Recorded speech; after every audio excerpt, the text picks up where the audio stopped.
episode of Parkbench. I'm your host, Steve Ham, realtor with Remax Quality Realty here in Sandusky, Ohio. I'll get into how you can get a hold of me and be part of the Parkbench interview series after this interview. But today, my guest is Jim Klier of Klier Structural Movers. So I met Jim a few weeks ago at a Erie County Home Builders Association meeting. He came in and he had a nice, interesting presentation that he gave of how his company works. Nice, impressive PowerPoint presentation. So everyone was so thoroughly impressed by it that, I mean, he almost got a standing ovation at the end. There were some interesting questions brought about, you know, how does it work? There's a lot of science and engineering behind what he does. And so when he gets into that, you can hear about it. But after I heard it, I was like, oh, I got to have him on this show or doing these interviews because it's so impressive. So after the fact, if you ever decide you want to have your house moved, he'd be the one to talk to. But so that's kind of how we met. So I got him here after some emails back and forth and coordinating. Finally got it done. So Jim, kind of tell everyone a little bit about yourself. Okay. Well, I grew up in the Wellington area and Wellington, Ohio, Lorain County. And actually now we own the farm that I grew up on. And started in a construction business 39 years ago doing remodeling and then eventually new construction, and kept getting more and more involved into doing structural repairs, jacking things up, straightening them out, and eventually that evolved into replacing foundation walls or partial foundations, and then just that evolved into replacing entire foundations. And one day someone asked me if I could move a house. And so I figured everybody could move a house. So Yeah. Next thing I know, I'm moving a house. But anyway, it's been a definitely a learning process. Sure. And we've done over 500 now major either moves or entire replacements, and basically the foundation replacement is the same as moving, except it's not moving, it's just getting lifted up in place. Mm-hmm. But so it's pretty much the same process as far as how we go about it. Okay. Now, you said you grew up in Wellington, correct? Mm-hmm. You have any brothers or sisters or anything, or? Yeah, I had an older sister. She has passed away. Okay, I'm sorry to hear that. And she had one daughter before she died, and so we have had, my wife and I have had a lot to do with the upbringing of that gal. So she's basically like one of our daughters.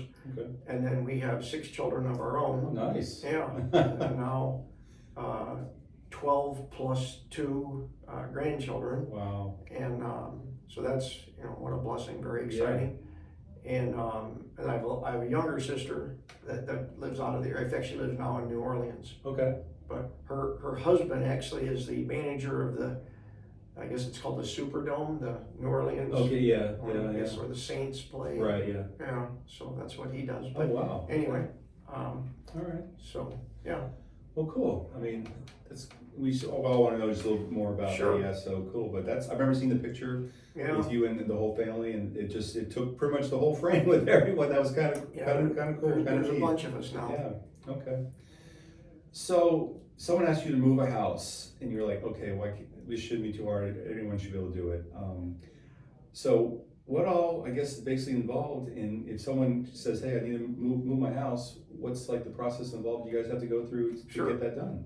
Well, the first thing, and normally this just all takes place, well, on the phone, and now it takes place sometimes just by email. Sometimes we never actually get to a phone conversation standpoint, but is we get down, I try to address the money side of it first. Okay. Because most people, not all, sometimes they've gone online and tried to research it, but most people have no idea, what it costs, and their budget is $10,000 and it's going to be $50,000, and there's not really any sense of going a whole lot further with the project, and that it just doesn't make sense. Or sometimes we'll get, sometimes on a house, but definitely on say a garage or a barn or something like that, and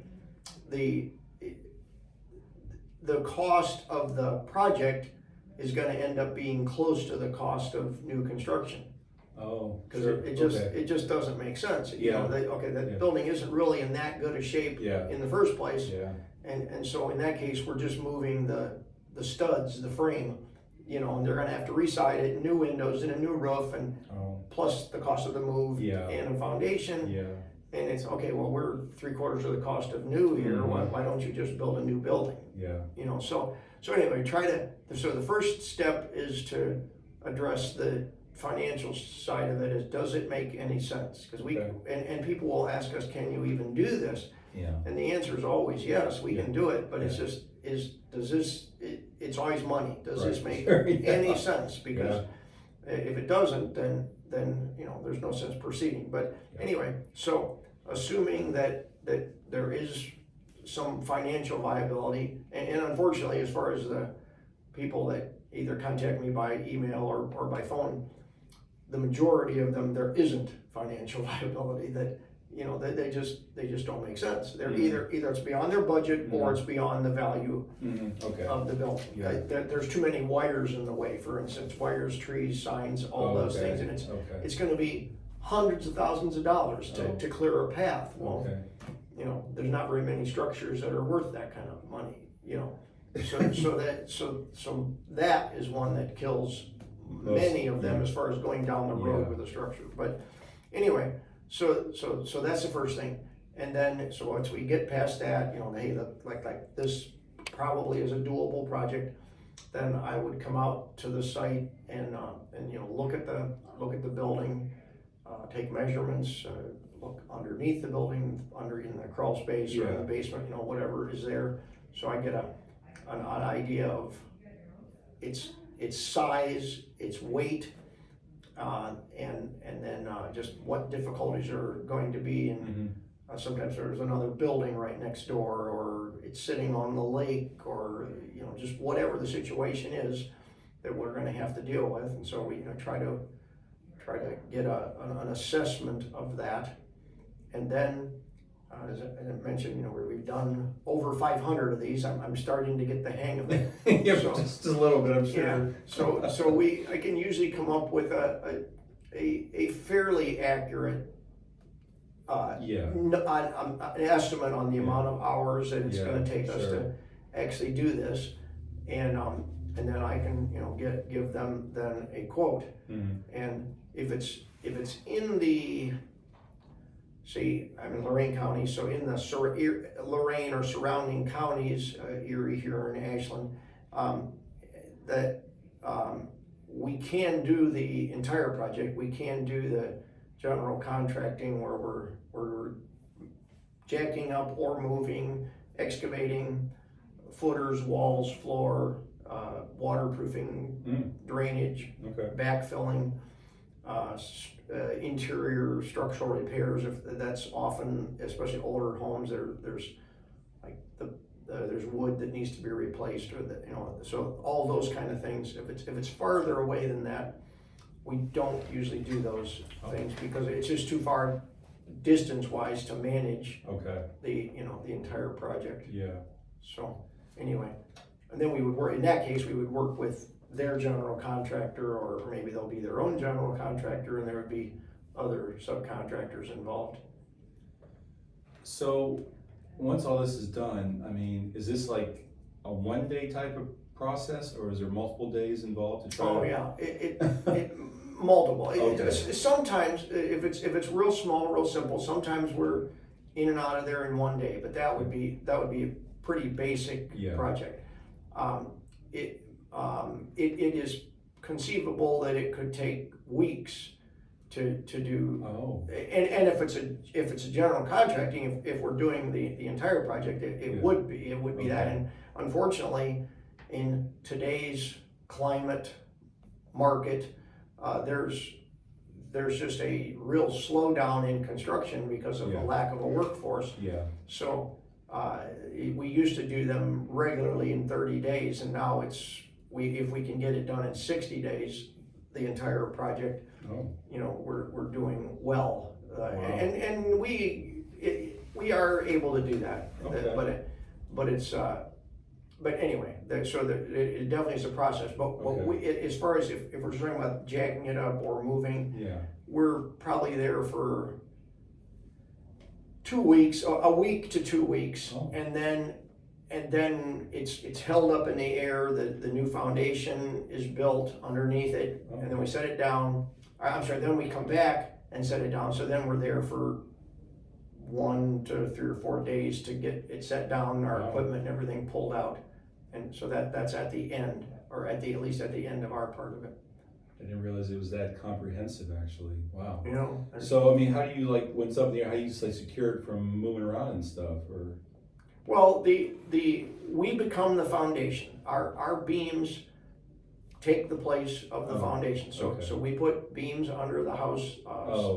Sometimes just going one direction, usually going two directions, and that's supporting all the way around where the bearing points are, either exterior or interior of the house, or I say house, could be any building, any kind of structure, we would again determine that. Then our beams take the place of the foundation. Then we have a jacking system. There's special hydraulic jacks made for our industry.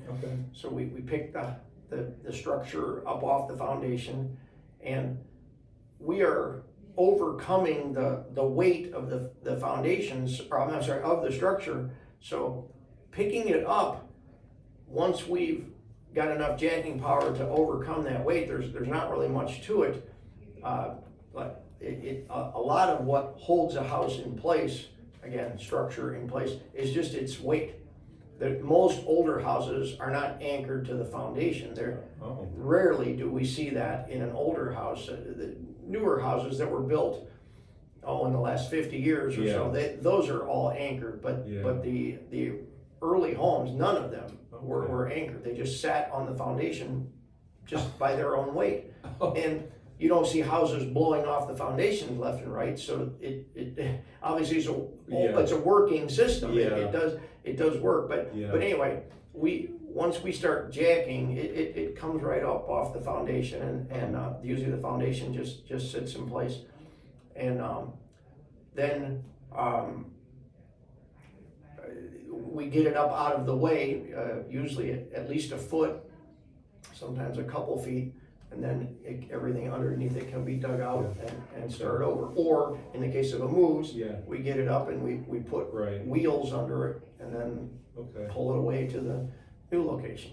So it's interesting you mentioned the foundation and the anchors, because I just attended a class today by Erie Inspection Company, and they were talking about foundations and how it's all anchored in now and stuff. And I think you touched on maybe that older homes weren't anchored in, but they are now. And now that you mentioned it, like you did, I'm like, that kind of solidifies that for me. That I didn't know that newer homes are anchored in, and older ones weren't. So that's kind of interesting, at least from my perspective. So, Sure.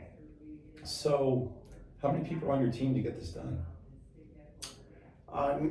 Well, again, back to the construction labor situation, we had 5 guys working full-time. Now we have 3. Actually, and that's not even all full-time. So, we're half the workforce that we were. And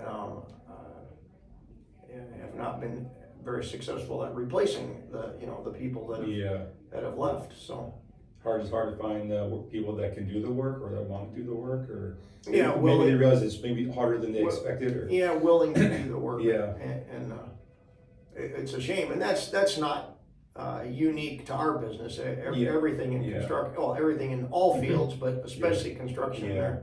There's just a tremendous void in employees. So. That's unfortunate. So what's been, you think, the most complicated thing you've had to actually move that you can think of? Well, masonry buildings, anything that's brick or stone is very movable, but it's more complex than a wood frame or timber frame building. So probably one of the masonry houses, we moved a a house that was 139 feet long one time, and had a huge masonry chimney, hearth, fireplace, two-sided fireplace. That was a challenging one. It was just so long that we had to fight to keep it from bending in the middle, because it was so long, and wanted to bend side, and we did move that from down the road, actually, from one location to another, and it's still sitting there in use today. So Well. apparently it was successful. Apparently. But that was definitely a challenge. We moved a big stucco house down by Delaware across the field, and that was a real heavy, real challenging one, I suppose. Yeah, probably the masonry structures, just because they have to, just so much care has to be taken to not have them crack apart, and it can be done. You just have to do it correctly. Yeah. And then you're just dealing with so much more weight, and everything we do, weight is a big factor. The more weight, the more it costs, because we have to put more steel under it, more jacks, more, everything is more tires if we're moving it, so it just, that makes it a lot harder.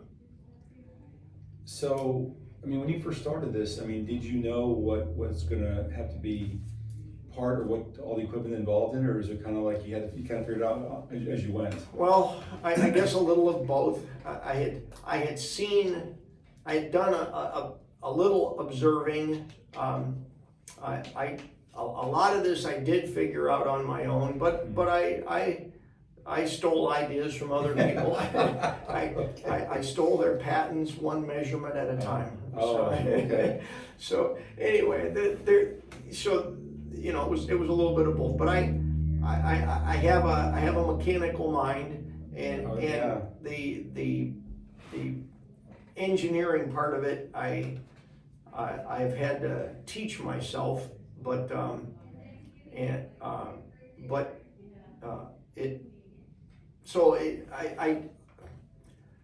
I had an idea from looking at other people's work, and I did meet some movers from out of the area, and so I made some phone calls and asked some questions, again early on, but I suppose you could say some of it was trial and error originally, and thankfully we didn't make any big errors, and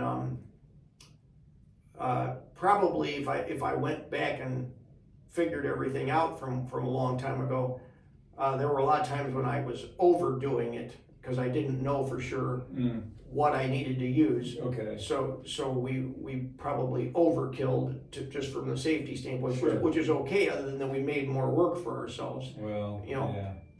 But now I've learned to do the actual engineering. So just this week, my foreman asked me about doing it. He told me, here's what I'd like to use, what size beams. And here's what I want to do. So I asked him some questions about what he was going to get involved with, and the placement of the jacking points, the weight of the building, and so I got all that information, and then I did the engineering, did the calculations, and I came up with it wouldn't work. It probably wouldn't work.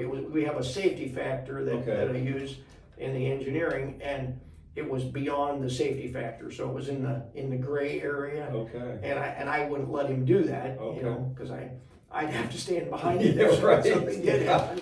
So I told him no, he'd have to go to the next size beam, the next heavier beam size, and which means more work, but that's just the way it goes. You have to deal with a heavier piece of steel, so that's harder to deal with. So, but anyway, years ago, I probably would have just used the heavier beam because I wouldn't have been sure. Sure. I probably would have erred on the safer side. Sure. But there's been lots of cases where that wasn't the case. Or we can do that. We're just fine. You can use the lighter beam, and it's completely safe. So I'm able now to do that where initially I wasn't. Huh. So. Yeah, I remember you talking about that. How you were think your wife was helping you figure out the math of some stuff as well. What was that all about? Yeah. I didn't listen in school. I went to our vocational school, and back then, we had algebra and geometry, and then you went to vocational school. So I never took any of the higher math. So it's not completely true that I didn't listen in school. I did listen, but she took higher math classes. Okay. And so when it gets into that, she doesn't understand the engineering or the physics of what's going on, but she did understand how to do the math problems. And so I would take a calculation to her, and that I got out of engineering, basically like a college textbook, and I said, okay, this is what I want to use. How do I do this? What's the steps that you have to do to go through that problem? And so she would help me figure that out. Now I don't do that because I've got it in my head as far as what.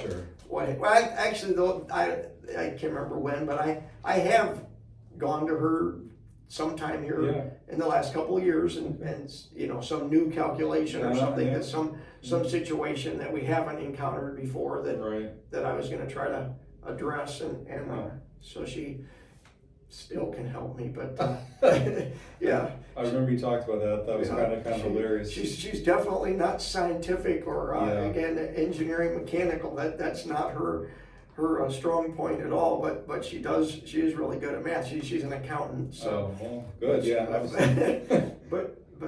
Yeah. So. Yeah, it's just overall just fascinating, I think. So you said there's pretty much anything can be moved. Yes, anything. I guess I'm trying to picture all that. So, but you told people there's stuff that you just, the only thing that would stop basically is the money aspect of a financial aspect. And I'm not exaggerating on this. We get phone calls on houses. And I said a few $100,000. It would be millions of dollars. They're what they're proposing. There's so much in the way that it would cost millions of dollars. And here in Sandusky area, you guys are all familiar with the NASA. And they moved jet engines there or maybe they were rocket engines from Mansfield, from the airport. And those things are worth, I don't know, millions, maybe hundreds of millions of dollars or something. And so they, in that case, they just raised up all the wires between Mansfield and Sandusky on the path that they had to go. Really? And the cost was, who knows? It was some insane number, but they didn't have a budget. They wanted to get the engine there and test it. Wow. So they did that. Well, we can't do that. I was going to ask you about that. I mean, what kind of coordination has to be made with like the city and stuff? Any kind of like codes and stuff have to be? Yeah, we have to. The customer, all the utilities, they don't really want me to, as far as the money end of it, they don't really care who I am because they want the customer, whoever owns the house, to write the check. That's ultimately the customer when going to be their long-term customer. So the money end of it is always handled by the customer. But as far as lining up the wire removal, or it could be trees, could be signs, a light, overhead lights, anything that's in the way. If we're going down the road and the house is 20 or 25 or 30, 40 feet tall, anything that's there, has to go, and it can be a lot, and sometimes, that 139 or whatever it was foot long house was 40 feet wide. Oh wow! So everything that's 40 feet wide, and the length is not usually that big of a problem. We can steer front and back, so we can turn it around on itself. But we can't change the width and the height. So anything that's in the way has to go. So all that has to be coordinated if we're going down the road, or even on the same property. If there is things in the way, then they'd have to be moved, beforehand, and then usually on the road, because it would involve current customers, those things are done as we're going. So sometimes they can do some things ahead of time, but they want to keep people in service as much as possible. Okay. So we get there, they drop the line, Yeah. or they pick it up, whichever way they're going to do. We move through, they put it right back together again, and so they. Wow, That is a lot of Yeah, coordination, it a lot can of be. logistics. Wow. Yeah, it can be. I can see why extremely how the expensive. expensive. Yeah, and they've got, great. though they've got the crews, or it might be two crews, one in back and one in front, and Okay. Wow. so. That just put a whole new spin on a whole. I mean, I just kind of envision that now. It can be. Yeah. It's a nightmare. Yeah. And then if we're on state highways, there's state permits involved, which they always will give the permit, but it's just what hoops you have to jump through to satisfy them as far as everyone else being. Yeah. Sometimes there's railroads involved, sometimes there's emergency services, that first responders that have to be notified, okay, we're gonna block this road. And if there's a fire, they'd have to go around another way or something like that. So all those people have to be coordinated with. Okay. So it can be a real huge huge task. Yeah, so obviously there'd probably be a limit on how many you could do a year based on how long everything takes. Then I would think, because I mean, it can be. Yeah. It can be a problem. Yeah. But again, we get very few that we can do. 39 years we've been at this. Years ago, we used to do a lot more on the road. Yeah. And now it's very rare because it's just all of that makes it completely unfeasible. Right. The on site, moving it back farther off the road, moving it away from the lake, turning it 90 degrees so they can add a garage. Okay. Any of those kind of things. We do that pretty regularly. Okay. Several That times makes a year. more sense, Yeah. But or just jacking them up and put a basement under them. But which is most of our jobs. Most of our jobs are actually a basement. Okay. And they're so we're jacking the house up, putting a basement under it, and at the same time they move it 30 feet farther back away from the road. Yeah. And they get a new basement. Or they turn it 90 degrees so they can add a garage or whatever it is. They a lot of them are. If there is a move, it's ultimately they're getting a whole new basement for it. Wow. But and then there's also the especially in this area along the lake or along the islands,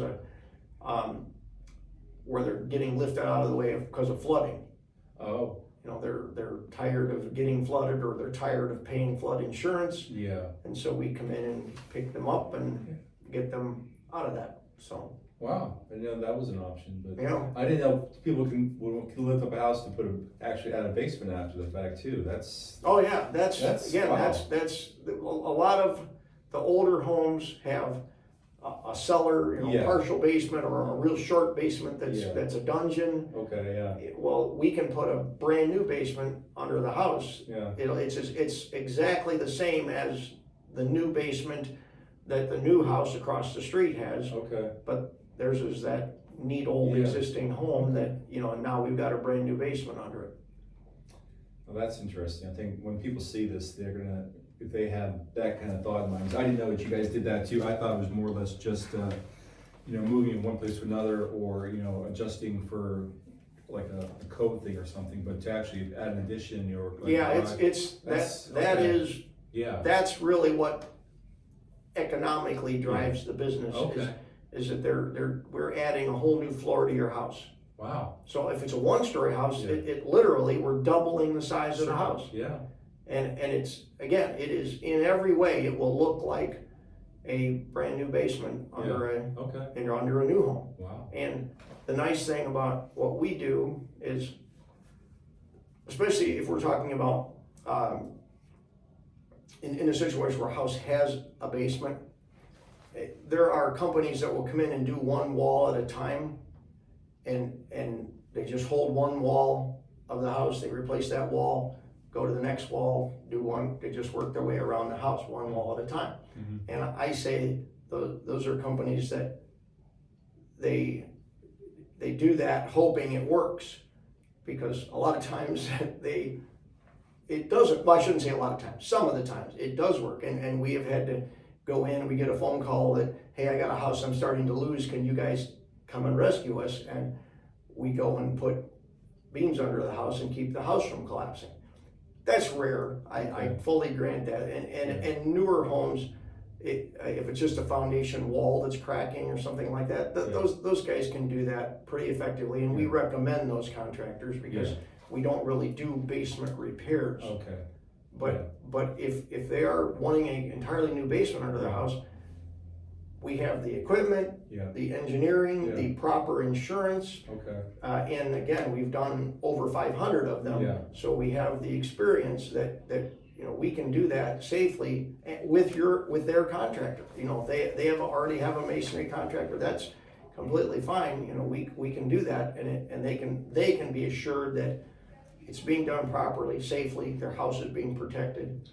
Regular contractors' liability insurance does not cover that house when they're jacking it up, where our insurance does.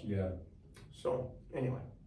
Was it hard to get insurance to do what you guys do? Well, not everyone can buy it, so I guess yes. There's really only a couple companies in the country that sell it. And there's one major one that does it, that most guys are insured with, and you have to prove to them that, because they're taking a big risk. If you were crazy enough to jack up a house, you have no idea what you were doing. If it's a person who they asked, do you know can you move a house, and they said yes, like I did some almost 40 years ago, there's a risk involved. So anyway, so you have to be able to prove to them that you do have the equipment, and they know the industry as well. They're pretty experienced. And so they can literally come out and check me out. I mean, this was a long time ago, but that is what happened. And then I convince them, they look at my yard, look at my equipment, convince them that I know what I'm doing.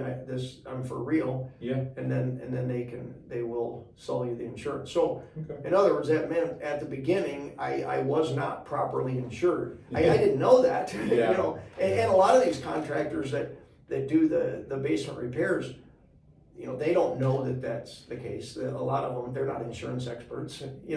I'm not saying they're trying to pull anything or anything like that. They just don't realize that technically that house is not insured. If they were to jack a house up off a foundation, that insurance does not cover that. But anyway. So. Well, that's enlightening, especially about being able to add the addition or put a basement. That's something that, if everyone want to consider that's something they should definitely seek you out for. So when you're not doing moving or lifting with homes, what do you do in your off time, your downtime? Do you have downtime? Well, I mentioned my we did mention my wife, and then and our children, and then grandchildren. So we have the growing family. So there's a lot of family involvement. And then we're very involved in the Lorain County Fair. My wife's family, who now I'm part of. I have the honor of being part of the Sheffield family. They have dairy cattle, and so they've shown cattle at the Lorain County Fair for 75 years in a row now. So next year will be the 76th year. And so my wife and I, and then our children and grandchildren are now doing that, and so we're very involved in that, and so the fair and the 4-H program, we're involved in that, and then we are very involved in our church, and so we have that my Christian faith is very important to me, and thankfully our family as well. So that takes up a good bit of our time. I don't. We have, because of all the equipment we have a real nice shop, and so I do some blacksmithing and some other monkeying around out in the shop. I guess I've learned a lot of mechanical skills over, Yeah, over I'm sure the you years. So, have. yeah, you know, there's I'm always fixing or Yeah. making something, Oh, that's cool. but I don't really have. Like I'm not into sports. I'm not a hunter. I'm not. Yeah, that's I don't fine. have a lot of hobbies. My wife and I like to walk, so Okay. we do hiking. We like to Okay. go around to Yeah. parks and Okay. etc. We like to do that. Nice. So Huh. anyway, Yeah, I used to work with a guy. He had an engineering background degree, and he was fascinating to talk to as well. But unfortunately, at times, it kind of would go over your head sometimes. The way that he would describe something, or because it's almost like he assumed you knew what he was talking about. You know, and it's like, okay, you're like, well, you had me for the first quarter, then after that, it's kind of like, okay, I'm just you lost me. But it is just fascinating that with the engineering mind, and education can do with anything really. Oh yeah. That people don't think about. So, but cool. So where do you see yourself like when business is done, and what you gonna do this until you can't do anymore, or do you have other plans? That's a good question. Well, I'm 66, and That's young. yeah, exactly. I'm still in good shape. Yeah. I try to take care of myself, and I still can work. Yeah. I don't intend to die on the job. Okay, good. None of our children are going to continue the business, Okay. so that is out. If I had a young person to mentor into this, I would love to do that. I don't have that person at this point. And then there's also the possibility of selling our business to another company. There's no one really in the area anymore, but there are some that are not too terrible far away that might be a possibility. Okay. But I'm confident, since there's no one in the area, if that were to happen, it wouldn't be the same service that we're able to provide, but there still would be somebody that would be able to be called on, but they would be a ways away. I mean, it would be, instead of an hour drive away, it would be hours away. Yeah. So, anyway, but if there's some young man out there that wants to learn to move houses, I'd be thrilled to teach him. I'm sure. So, how do you want to be remembered in life? This will be my final question for you. Wow. Yeah. Well, I guess that would go back to my Christian faith.